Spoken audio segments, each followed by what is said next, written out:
महाराष्ट्रात मुंबई गोवा महामार्गाचं काम गेली 17 वर्ष दिरंगाईनं सुरू आहे.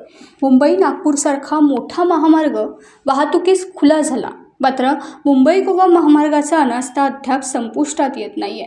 अशा स्थितीत खारपाडा येथे टोल नाका सुरू आहे. हा कोकणी जनतेवर अन्यायकारक असून टोल नाका बंद झाला पाहिजे म्हणून जनआक्रोश समितीनं ठिय्या आंदोलन सुरू केलं आहे.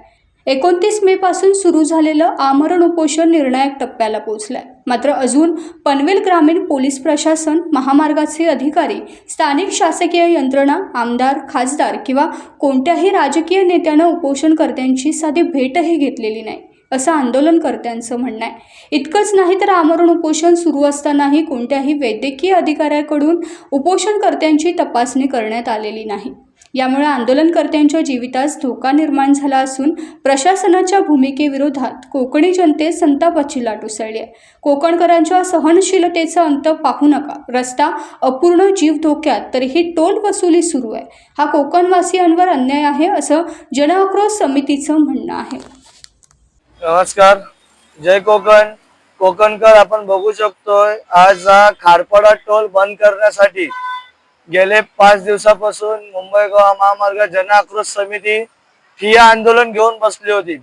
परंतु 25, 26, 27, 28 या 4 दिवसामध्ये कोणत्याही प्रशासकीय अधिकारी, शासकीय अधिकारी किंवा NHAIच्या अधिकाऱ्यांनी या आंदोलनाची दखल घेतली नाही. येत्या गेल्या 28 तारखेला 28 मे रोजी आम्ही स्थानिक पोलीस स्टेशन व अधिकारी, NHAIच्या अधिकारी यांना आमरण उपोषणाचा इशारा व पत्र दिलं होतं आणि आज सकाळी पहाटेपासून आमरण उपोषणाची सुरुवात झालेली आहे. परंतु आज सकाळपासून ह्या कोकणातील एवढे आमदार, नेते, खासदार आहेत, हे प्रशासकीय अधिकारी आहेत, हे NHAIचे अधिकारी जे आहेत, त्यांनी कसलीच ह्या कोकणवासियांची दखल घेतली नाही. त्यांना ह्या कोकणवासियांचं काही पडलेलंच नाही. आज संध्याकाळच्या आता बरोबर 7:30 वाजता आहेत, तरी अजून देखील या तिन्ही उपोषणकर्त्यांची कोणत्याही प्रकारची वैद्यकीय तपासणी किंवा इथं कोणत्याही प्रकारचे प्रशासकीय किंवा शासकीय पोलीस अधिकारी इथं पोहोचलेले नाहीत किंवा आमदार, खासदारही पोहोचले नाहीत. म्हणजे ह्याचा अर्थ या आमदार, खासदार आणि या शासकीय नेत्यांनी ठरवलंच आहे की ह्या कोकणकरांचा जीव या वेशीवरतीच घ्यायचा.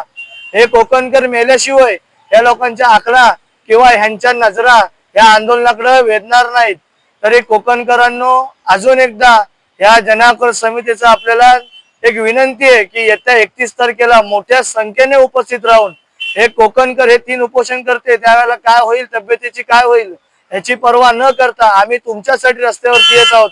तरी तुम्ही समस्त कोकणकरांनी या 31 मे रोजी सकाळी 10 वाजता ठीक खारपाडा टोल नाका येथे या जनआक्रोश समितीला सहकार्य करून हा टोल नाका बंद करण्यासाठी आम्हाला सहकार्य करावं. धन्यवाद. जय महाराष्ट्र, जय कोकण. टाइम्स डिजिटलला लाईक करा, शेअर करा, सबस्क्राईब करा आणि बेल आयकॉन दाबायला विसरू नका. Times digital.